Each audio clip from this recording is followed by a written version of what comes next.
Hey everyone, I'm Airwingmarine. Welcome back to the channel and my next Escape from Tarkov video. One thing that I think a lot of people don't understand is how you actually level up your hideout skills. So this would be crafting and hideout management. I figured we'd do a video, we'd talk about it, and I'd explain some things for you.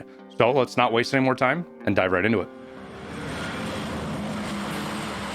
What are hideout skills? So hideout skills are two skills at the very bottom of your skill tree thingy. I don't know what you want to call it, but the skill list, if you will, crafting and hideout. These are practical skills, a little P here in front of it, practical.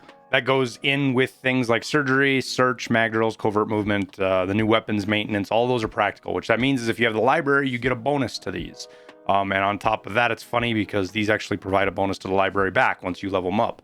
That's, we'll start off with hideout management. That's what hideout management does.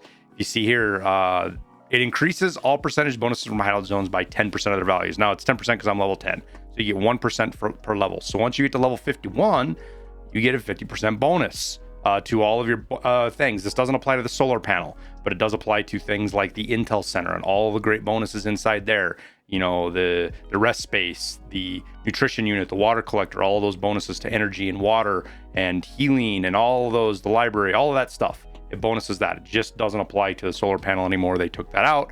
It also decreases how much your filters are consumed. So your air filters, your fuel filters, and your water filters. So what that means is instead of right now, example, at 0 skill, your water collector uses 66 units of the filter. So if it's got 100 durability, it uses 66 of those to make 1 purified water. This decreases that by 5%. So now I'm like 63 units to make 1 filter. And as you level this up, it gets to where it basically uses a half a filter. So it makes you more money on that end. And then obviously it slows down how fast you blow through your air filters and how much fuel you consume. So this kind of stacks on top of, or stacks before the solar panel. At max level, you get 25% reduction in fuel consumption. Now, to level this up, there's a couple things that apply to this. You get 0.4 points per craft. So each time you finish a craft, you get 0.4 points towards this. You also get 0.1 points for each 10 resources spent on filters or fuel. So 100 units of fuel, so that's a metal fuel can, that's going to net you 1 skill point. So it'll go from, right here, I'm 31.1, it'll go from 31.1 to 32.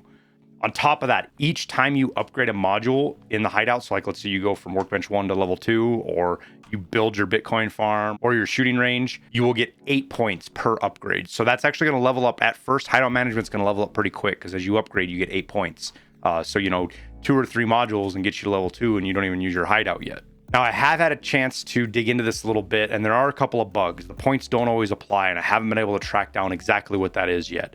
In previous wipes, there's been a bug where basically you'll get the skills, but as soon as you go into raid or you reset your client or anything like that, it reverts them back, but not all the way back. And I'm still doing some experimentation to figure that out, but I am getting progress. It's a lot slower because they slowed down the leveling speed of it, but I am progressing steadily as I craft. Now, once you get to level 51 with Hideout Management, there's some pretty cool bonuses here. Basically, all of your filters and fuel get +2 units, 2 places to put cans or filters in. So instead of having 1 filter, you can have 3 filters in your water filter. You know, I think it's what's it, 3 to 5 or 5 to 7.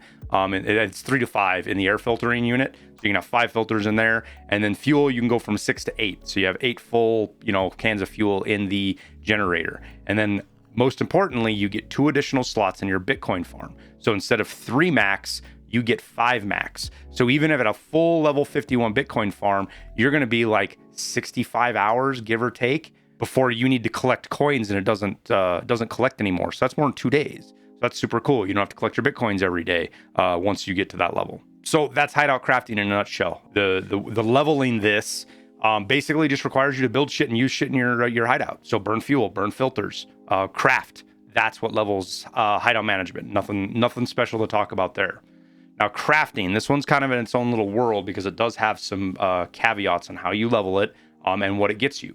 So first off, it's going to make things craft faster. So each level gives you 0.75% reduction in craft time. So if something takes an hour, at max level, it's going to reduce the crafting time by 37.5%. So if it takes an hour to craft something, 60 minutes, it's going to bump that down to about 37 minutes, give or take. And the longer the craft, the more bite it takes out, because it's a percentage, obviously. So things like your Lucky Scav junk box and stuff, it cuts a lot of time out of those, or the Intel Center. 37% out of 68 hours or whatever the hell it is for some of those items is a lot of time to cut out. And then the other one it does is it reduces your same level, 0.75 per level of anything cyclic production. So that is going to be your moonshine and your water. Those things, how fast they are going to craft is going to be reduced as well, which translates into using less resources. All it means is instead of that same time window, it shrinks it. So it's just going to burn those resources up faster, but it uses the same amount of resources, if that makes any sense. So keep that in mind. Everything gets quicker with this, to the point where sometimes it's hard to keep up with crafts. Things like red gunpowder get under 30 minutes, stuff like that. So you're really, really rolling through crafts once you start to level this up higher and higher and higher.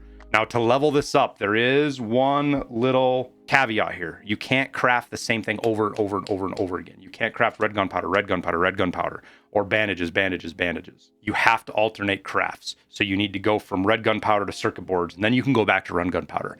And what that'll do is that'll give you 1 point.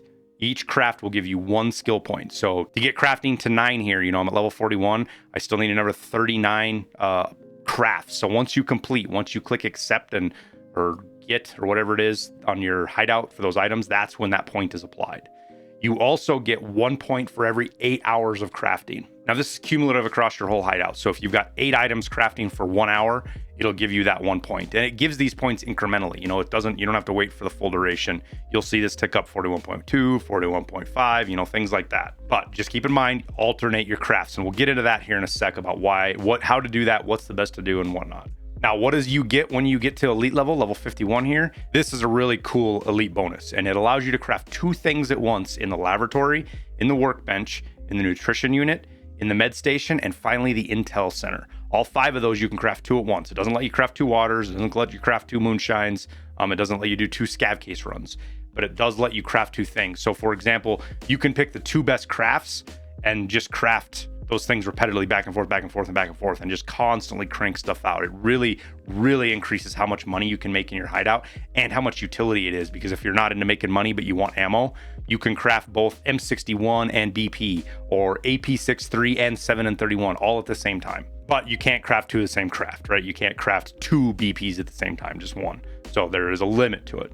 So let's get into how to actually power level these, or what I'm doing to power level and what I recommend. There's 2 approaches to look at it.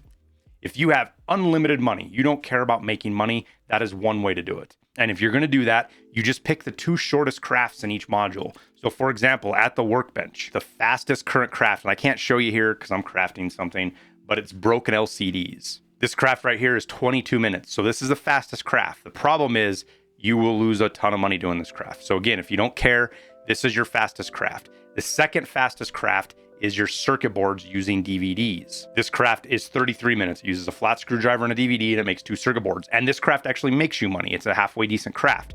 So if you alternate between these 2 crafts, that is going to be the fastest way to level up your workbench. Now, on the flip side of this, when you get off at night, you want to pick the longest craft, the one that takes the furthest amount of time to craft everything in the hideout. If you're going to go with the longest craft, you're going to basically break even. And that is 7 and 31 right now. And this can change. They can tweak these. So make sure you go look at your timers and see what the longest craft is. So when you log off, start that longest craft, because at this point, you're looking to push that 8 hour, 1 point per 8 hour, because you're not going to be getting on and redoing crafts, right? When you're going to be able to do crafts, it's better to do faster crafts. So 7 and 31 is your long craft. I usually do BP because I like to make a little bit of money. It still takes a long time, but it makes really good money, and that's the 762 BP. For the short crafts, I'm rotating between the red gunpowder, Hawk gunpowder, the one that uses a green, a blue, and matches, and circuit boards. I'm cycling between those 2 because it still makes me money. It's not as fast. It's not very slow either. It's pretty good, but that's going to be the best way for me to make money. Red gunpowder is not making money right now, though, on that craft. Keep that in mind. As of when I made this video in mid-July, it will eventually. I'm just stocking up on red gunpowder and using that kind of as a savings plan. So once red gunpowder goes up, I can sell it and make a bunch of money. So that's what I'm doing, red gunpowder and circuit boards. Now, the lavatory is a very interesting place because it has a craft in here that you can cycle in between. It burns a ton of money, but it allows you to cycle really quickly a craft that gets you that 1 point, and that is the gas mask. So you buy a gas mask and you turn it into a filter. This craft is right about 2 minutes standard. It only says 1 minute, but it's about 1 minute and 50 seconds, give or take. So once you hit this, 2 minutes later, you accept it and then you start a different craft. And that's your alternate right there. So in a course of some of these times 16 minutes, you can get 2 points out of this. So if you are looking for your fastest craft, 2 crafts, it is just doing the air filter and the army bandages. So you got to buy 5 bandages, a vodka, and then your air filter, and you can cycle those 2, and that will be your 2 fastest crafts for the lavatory. Now, your longest craft in here is the grenade box, but that is too extreme. It literally, I mean, if you're going to be off for a while, great, that's a great craft for it. But what you really want to be doing between logging off is your Lucky Scav junk box, because it makes decent money. It helps out your flea market rating.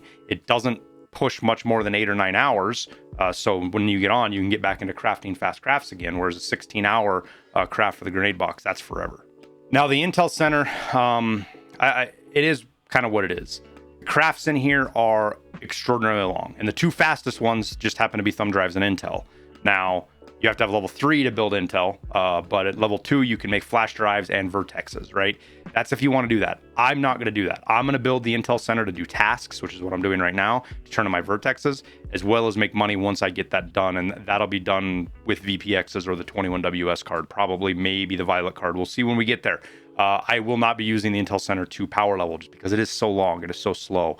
It doesn't really pay out to craft the fastest things over and over again for the few skill points that you get. Now, to your nutrition unit, your 2 fastest crafts both lose you money. So if you're going to be leveling using the nutrition unit, you are going to burn through cash. I'm going to tell you that right now. Urska lunchboxes and Kvass waters. Those are the 2 ways you level your skills in the nutrition unit the fastest, is those 2 items. I'm not doing that. I don't want to burn money. Right now, I'm cycling between Aquamarines, which are basically a break even, but they're great at leveling up my flea market rating because they're so, you're over 100K each time you sell each batch of 8 Aquamarines right now. And then the other one is condensed milk. These are a little bit longer, but right now with sugar being cheap, you actually make a little bit of money buying the sugar, buying the milk, and just selling the condensed milks to therapists. If you're still trying to level up Jaeger, it's a little cheaper to him, but it helps level his money up as well.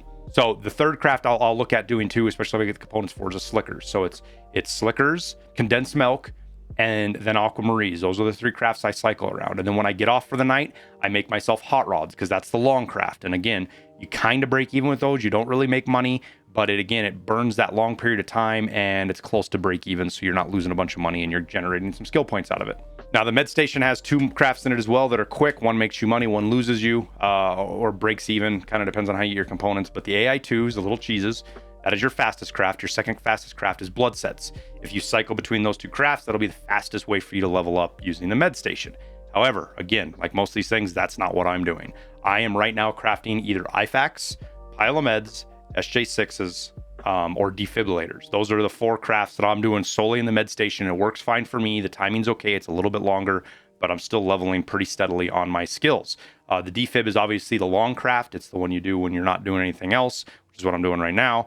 And the other ones pick as you see fit to make money with or save money with, however you want to look at it. So that wraps up all the modules and the crafting side. The other things to keep in mind is keep your water filter running.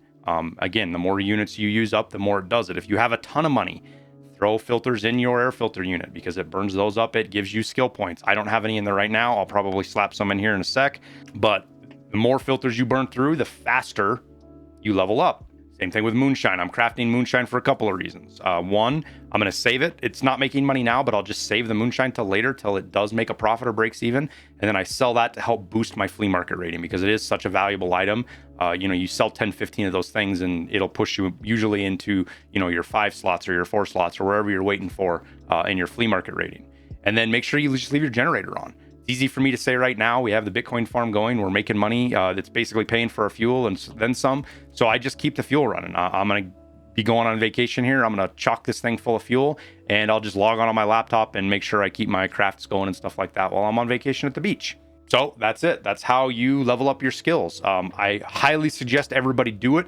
These are some of the most overpowered, and not overpowered, they're some of the most powerful skills in the game because of what they get you when you get to level 51. And as you proceed, they just help you make more money in your hideout. They make the hideout that much better.